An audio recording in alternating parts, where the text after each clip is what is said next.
ассалому алайкум дӯстон, идома медиҳем омӯзиши забони русиро ва бояд гӯем ки забони русӣ яке аз забонҳои шояд душвортарин бошад дар ҷаҳон ва бо ин забон хеле бисёр мардум суҳбат мекунанд ва дар бисёр мавридҳо ин забонро чун забони байналмилалӣ низ қабул карданд баъзе кишварҳо.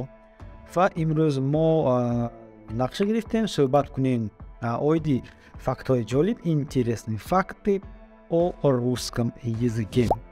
Чун намеша дӯстон, метавонед лайк поделиться кунед бо ин видео, то дӯстон низ бохабар бошанд ва рафтем. Инак факти якум, яъне маълумоти ҷолиби якум ин аст ки дар таърих, дар гӯем вақтҳои славянӣ, ҳарфи я, он ҳарфе ки ҳоло дар забони русӣ дар охир меистад, ҳарфи я аввалин ҳарфи алфавит ба ҳисоб мерафт. Албатта факти ҷолиб аст ин. Идома медиҳем. Факти дуввум, дар забони русӣ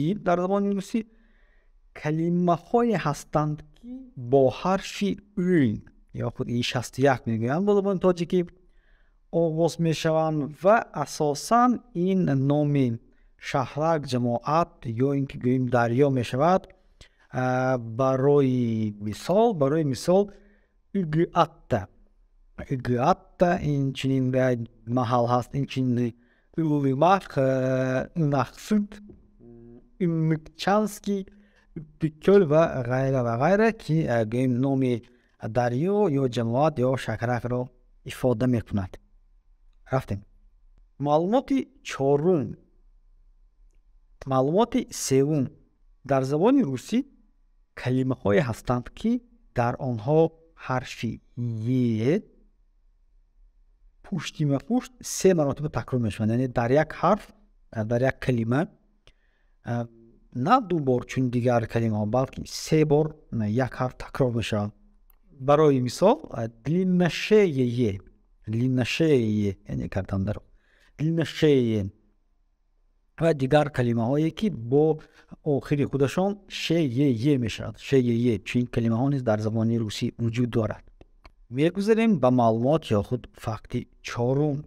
Дар забони русӣ калимае ҳаст ки ҳарфи о дар он 7 маротиба такрор мешавад. Яъне як калима дар он ҳарфи о 7 маротиба такрор мешавад.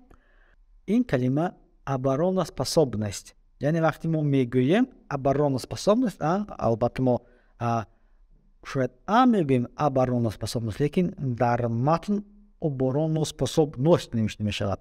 Ва дар ин аст ҷолиби ин калима ва ҳарфи о дар ин калима 7 бор мехӯрад. Маълумоти панҷум. Дар асоси маълумоти яксомона бо забони русӣ 260 миллион нафар ҳарф мезананд. Дар интернет бошад, аз забони русӣ чунин бисёр мардум истифода мекунанд ки агар якум ҷо ин забони англисӣ бошад, гӯё дуввум ҷо забони русӣ аст. Яъне дар интернет хеле бо забони русӣ бисёр кас ҳарф суҳбат мекунад. Барои ҳамон забони русӣ дар асоси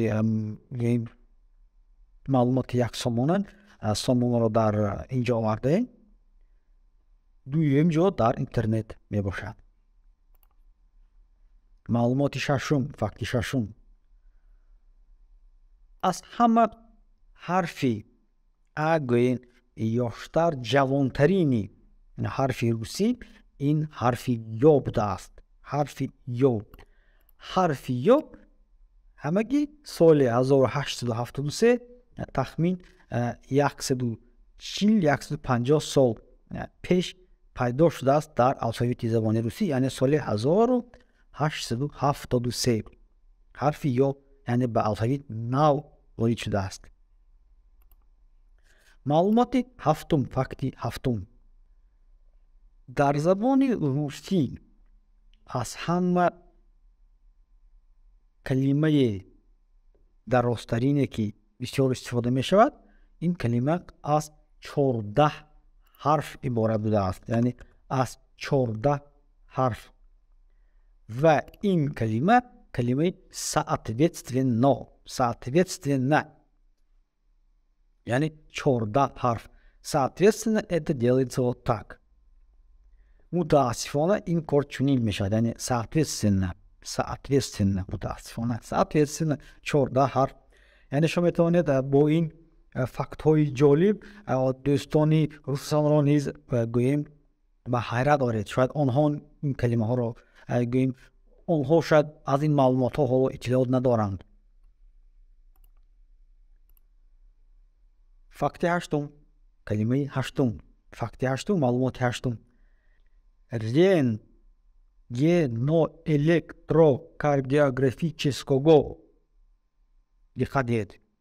رنتگنوالکتروکاردیوگرافیچسکوا، یعنی این یک کلمه از همه کلمه درازترین بوده در زبان روسی. درازترین بوده. 33 حرف عبارت است، یعنی یک کلمه از 33 حرف عبارت است و این کلمه رنتگنوالکتروکاردیوگرافیچسکوا. عجیب. این کتاب سال 1993 چون درازترین کلمه به کتاب رکوردهای گینس حتی درآورده شده است. فکت نوبتی، معلومات جالبی نوبتی. در زبان روسی زیاده از 74 کلمه هست که با حرف ی ای کرات که میگویند. خب ما چی یاد میگوییم با همون حرف ای گوییم کوتاه آغاز می شود. یعنی بسیاری ما میدانیم کلمه یاد و یاگ را، لیکن چنین کلمه در زبان روسی زیاده از 74 عدد می باشد.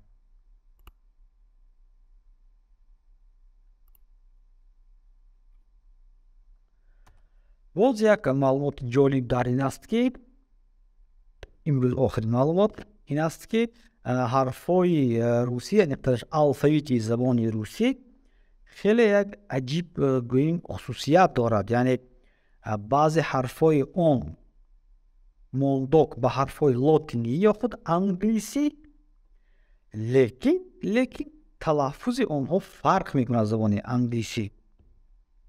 این چنین در زبان روسی دو حرف است که عموما گوییم نام صدران دارد به معنی وقتی تلفظ این мягкий знак و твердый знак. خب мягкий знак برای مثال کلمه دверь گویا که آخرین حرف این حرف ر است، لیکن мягкий знак آن را ملایم میگرداند دверь. و твердый знак. خب твердый знак در زبان تاجیکی نیز هست. برای مثال مسئله علامت سکته در زبان تاجیکی استفاده میشوند.